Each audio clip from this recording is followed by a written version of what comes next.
আসসালামু আলাইকুম রহমতুল্লাহ বরকাত। সম্মানিত ভিউয়ার্স, দর্শক ও শ্রোতাবৃন্দ, সাহাবীদের জীবনের উপরে সংক্ষিপ্ত আলোচনার 20 নম্বর ভিডিওতে আমরা আলোচনা করব হারাম বিনত মিলহান রাদিয়াল্লাহু তাআলা আনহা সম্পর্কে, যিনি সুলাইম অর্থাৎ আনাসের যে মা সুলাইম রাদিয়াল্লাহু তাআলা আনহা, তার বোন ছিলেন আনাসের খালা। তিনি রাসূলুল্লাহ সাল্লাল্লাহু আলাইহি সাল্লাম এরও খালা, মাহরাম ছিলেন তিনি।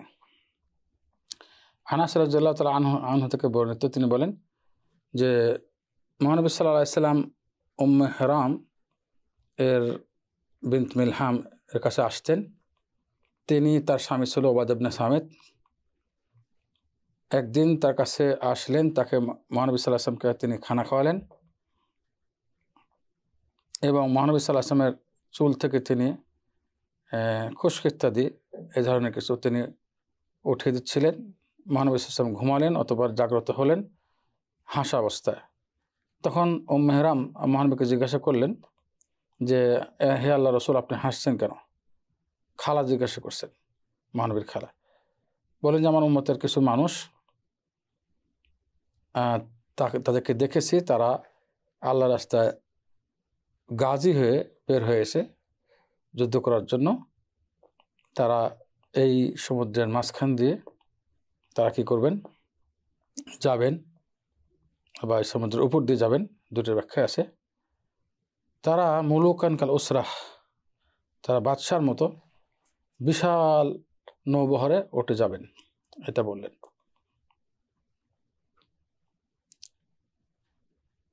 এরপর তিনি আল্লাহ রসুলকে জিজ্ঞাসা করলেন, আমি আল্লাহ রসুলকে জিজ্ঞাসা করলাম, হারাম বলছেন, আমি আল্লাহ রসুলকে জিজ্ঞাসা করলাম, হে আল্লাহ রসুল, আপনি দোয়া করেন তাদের মধ্যে আল্লাহ যেন আমাকেও সামিল করেন।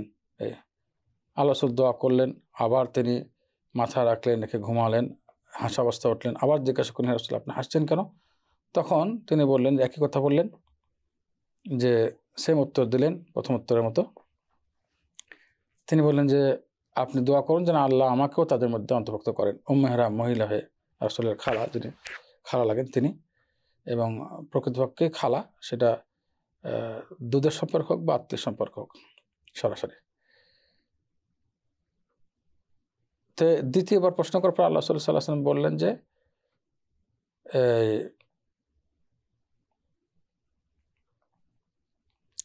আল্লাহ আমাকে দোয়া করেন যেন আমাকে আল্লাহ সামিল করেন। তখন আল্লাহ রাসূল বললেন যে, তুমি তো তাদের একেবারে সামনেই থাকবে, অর্থাৎ তাদের মধ্যে তুমিও থাকবে, তুমি তাদের সামনে থাকবে। তো হারাম তিনি মুআবিয়া রাদিয়াল্লাহু আনহু যুগে যে নৌবহর কনস্ট্যান্টাইন বা কুস্তান্তনিয়া, স্পেনের উদ্দেশ্যে বের করেছেন মুআবিয়া ইবনে আবি সুফিয়ান, তাদের মধ্যে তিনি যুদ্ধে বের হয়েছিলেন এবং তার বাহন থেকে তিনি বেহুশ অবস্থায় পড়ে গিয়ে যখন পাহাড় অর্থাৎ সমুদ্র পাড়ি দিয়েছেন, তখন তিনি মারা যান, আল্লাহ রাস্তায় মারা যান। তো এখান থেকে বোঝা গেল যিনি জান্নাতি, এটা বোঝা গেল তাদের মধ্যে।